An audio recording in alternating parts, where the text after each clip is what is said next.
دوستو، میں آج استنبول کے مشہور زمانہ سلطان احمد اسکوائر میں موجود ہوں۔ یہ بلو ماسک کے سامنے اور ہائی صوفیہ کے قریب ہے۔ اس شہر کا تقریباً 2700 سال پہلے بازنطینی دور میں نام بازنٹیم تھا۔ بعد میں آج سے تقریباً 1700 سال پہلے رومی بادشاہ قسطنطین نے اس شہر کو اپنا دارالخلافہ بنایا اور اسے قسطنطنیہ کا نام دیا۔ رومی دور میں اس علاقے کو ہپوڈروم کہا جاتا تھا اور یہ ایک اسٹیڈیم کا درجہ رکھتا تھا۔ یہاں گھوڑوں کی دوڑ، عوامی اجتماعات، میلے، مذہبی اور سرکاری تقریبات ہوا کرتی تھی۔ یہاں تقریباً 1 لاکھ تماشائیوں کے سمانے کا بندوبست تھا۔ تقریباً 570 سال پہلے سلطنت عثمانیہ کے دور میں اس شہر کا نام تبدیل کر کے استنبول رکھا گیا۔ عثمانی دور میں اس جگہ کو ات میدانہ یعنی گھوڑوں کا میدان کا نام دیا گیا اور آج کل اس کا جدید دور میں نام سلطان احمد اسکوائر ہے۔ یہاں سلطان احمد اسکوائر میں 3 قدیم ستون نصب ہیں جو اس شہر کے ماضی کے خاموش گواہ ہیں۔ یہ ستون جو آپ دیکھ رہے ہیں اوپر سے فلیٹ ہے، اسے والٹ ابالس کہتے ہیں۔ اس کی ابتدائی بلندی 32 میٹر تھی جو کہ اب 20 میٹر رہ گئی ہے۔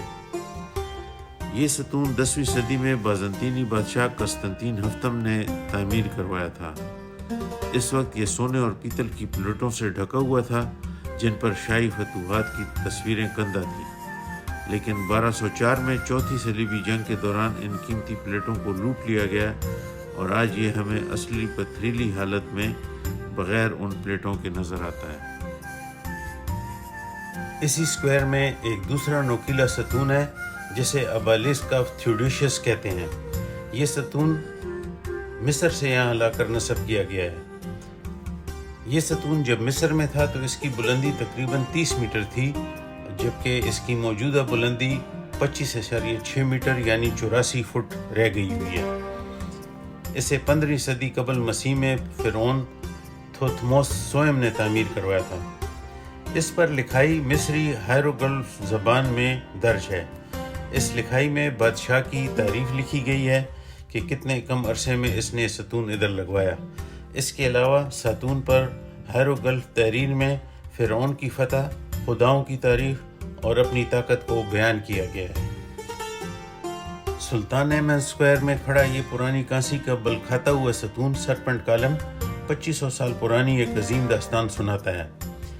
سرپنٹ کالم نام کا یہ ستون 489 قبل مسیح میں یونان کے 31 شہروں نے جنگ پلاٹیا میں ایران کی طاقتور فوج کو شکست دینے کے بعد اپنے ہتھیاروں یعنی تلواروں اور بھالوں کو پگھلا کر اسے اس کالم کی شکل میں بنایا۔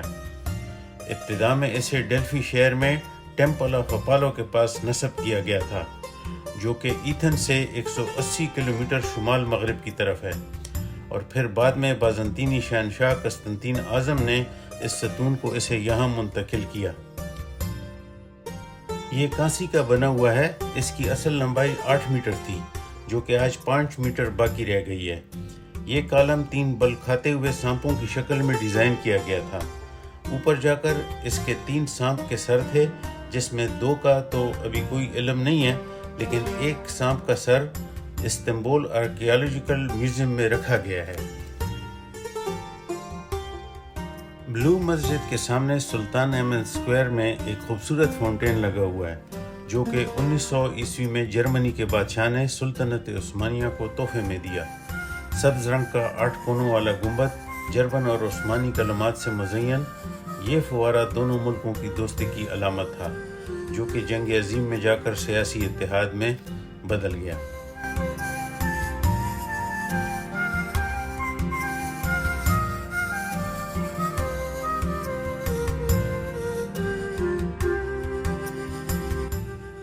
استنبول شہر کے دل میں ایک ایسی عظمت کھڑی ہے جو صدیوں پرانی تاریخ اور فن تعمیر کا حسین امتزاج ہے۔ سلطان احمد مسجد، جس سے دنیا بلو ماسک کے نام سے جانتی ہے، یہ عظیم مسجد عثمانی سلطان اول کے حکم پر 1609 میں تعمیر ہونا شروع ہوئی اور 1616 میں مکمل ہوئی۔ مسجد کے اندر ہر دیوار، ہر گنبد، ہر ستون پر 20,000 سے زائد نیلی ازنک ٹائل لگی ہوئی ہیں۔ یہ ٹائلز عثمانی سلطنت کے دور میں 16ویں صدی میں ازنک شہر میں بننا شروع ہوئیں اور بہت مشہور ہوئیں۔ اس مسجد کی سب سے منفرد بات اس کے 6 مینار ہیں اس وقت خانہ کعبہ میں بھی 6 مینار تھے، اس لیے اس پر بہت تنقید ہوئی اور سلطان نے پھر خانہ کعبہ میں 7واں مینار تعمیر کرایا۔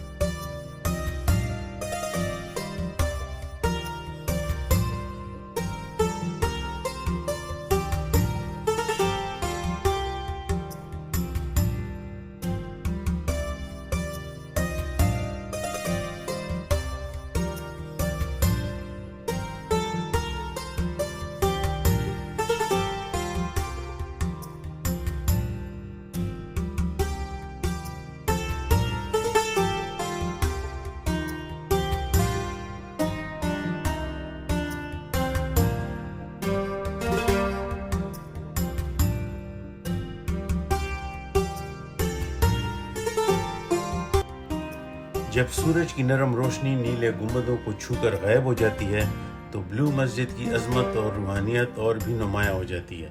یہ صرف پتھروں اور گنبدوں کی عمارت نہیں بلکہ یہ صدیوں کی عبادت، ثقافت اور تاریخ کا عکس پیش کرتی ہے۔ یہاں ہر مینار اور ہر دعا میں ایک خاص لطف ہے اور ماضی سے حال تک دلوں کو جوڑتی ہے۔ بلو ماسک ایک ایسا احساس ہے جو ہر دیکھنے والے کو خاموشی سے چھو جاتا ہے۔ اسی کے ساتھ ہی میں آپ سے اجازت چاہتا ہوں۔ اللہ حافظ، آپ کا دوست قیس محمد۔